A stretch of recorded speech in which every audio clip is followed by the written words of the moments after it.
Roughly 33 million Iranians cast their votes on 26th February in two crucial elections, one to elect a new parliament and the other for a top clerical body, the Assembly of Experts. These are the first elections in Iran since the deal over the country's nuclear program and the lifting of sanctions, and as Western investors are beginning to return to Iran, a key issue in these elections is the economy. Iranians have high hopes for an improvement in daily life. That progress will come as Iran opens up to the outside world, just not as fast as expected. And even though President Rouhani and his allies have made significant gains in the Iranian politics, the president and his allies still have a number of important tasks ahead. My name is Shirvan and welcome to Caspian Report. The Iranian parliament is composed of 290 seats. Of these, 285 are directly elected members and 5 seats are reserved for members of ethnic and religious minorities. In the February elections, the moderate faction, led by President Rouhani and former presidents Rafsanjani and Khatami, won 83 seats. The hardline conservatives won 64 seats and the pragmatic conservatives won 10 seats. Furthermore, 55 seats went to independent politicians, and meanwhile, the second round of the elections will be held in April to elect the remaining seats. As for the election results for the Assembly of Experts, of the total 88 seats, the moderate coalition won 20 seats. This is an unprecedented victory for the moderate Republican coalition. However, the conservative bloc retained 27 seats. Furthermore, 35 elected candidates are endorsed by both sides, and 6 seats went to independent candidates. These numbers indicate that the moderate coalition led by Rouhani, Rafsanjani and Khatami gained a significant victory in the parliament and the Assembly of Experts.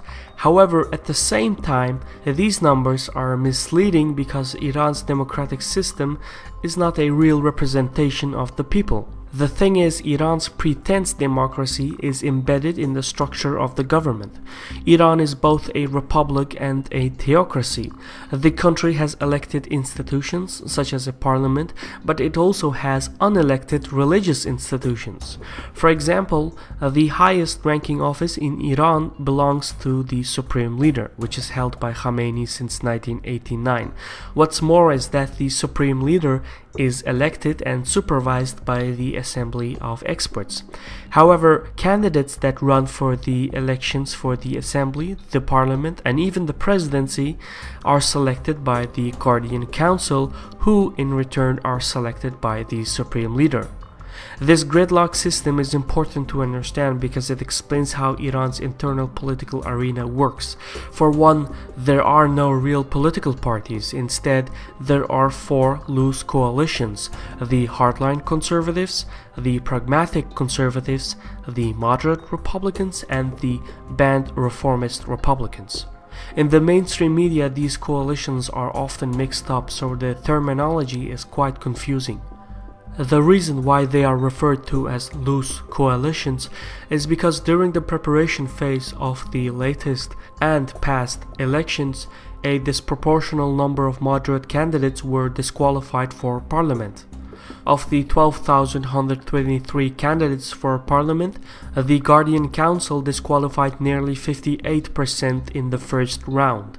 What's more is that the disqualified list included more than 95% of the moderate candidates. After some public outcry, the Expediency Discernment Council, which mediates the negotiations between the parliament and the Guardian Council, managed to reinstate 1,500 candidates, which brought down the disqualification rate to 49%. It is for this reason that Iranian politicians tend to form coalitions to ensure seats. However, usually when elected, these coalitions collapse and it's every man for himself. This is important to understand because it means even though the moderates have gained the upper hand in the parliament, Rouhani's first task will be to make sure that the moderate coalition remains intact and pursues a collective policy. The second task of Rouhani is related to the promises he made during his presidential campaign in 2013. The president promised substantial economic growth by ending the sanctions. These hype promises have been in circulation for years. As a result, the majority of ordinary Iranians have huge expectations. The sanctions have ended, but so far the economic results have been limited, and the overall economic growth projections for 2016 are equally discouraging. For any significant economic growth, Rouhani's administration has to increase the export of oil by 2.5 million barrels per day. This is extremely hard to accomplish with the current low oil prices. Even if Rouhani managed to increase the export of oil by a realistic estimate of 500,000 barrels per day, with the current prices of $40 per barrel, the energy revenues will be too small to have any impact on the Iranian society. Furthermore, Rouhani's administration has been trying to create a better foreign investment environment through a 7 billion stimulus plan. However, most of the Iranian government-owned companies that flourished during the country's closed economic period feel threatened by the international competition. These companies are now trying to either prevent the country from joining the global markets, or they are trying to reach some sort of a protectionist agreement with the government. Either way, attracting European investors will take time. No results are expected this year. That time span will be spent negotiating for a compromise with the government-owned companies. Overall, economic growth in 2016 will be limited, certainly not what Rouhani had promised. Thus, the president will have to make good on his promises on social reforms. Elsewise, he risks losing the confidence of his voters. However, the social reforms will also be hard to achieve. As explained before, the coalition of moderates is a fragile alliance. Iranian politicians from all political parties may agree on economic and security reforms, but they don't see eye to eye on social policy. For example, there are a number of female lawmakers in the moderate coalition, but the same coalition also includes many members who have conservative policies towards women.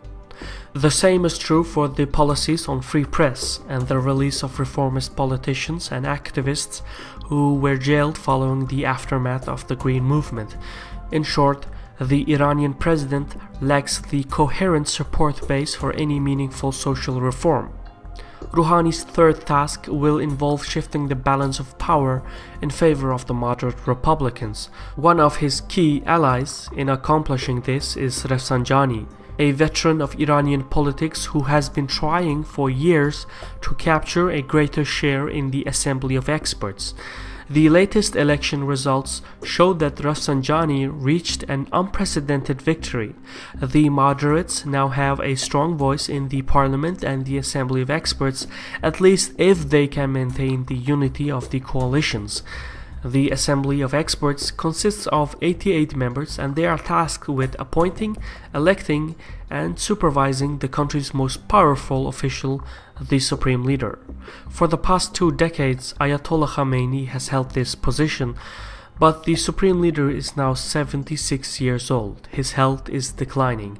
In 2014, he had a prostate surgery.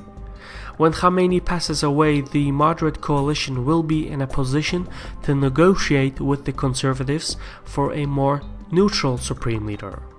This will mark the long-term decline of the conservatives. A neutral Supreme Leader means a more balanced Guardian Council, which in turn will lead to less disqualifications of moderate candidates and possibly the return of reformist Republicans.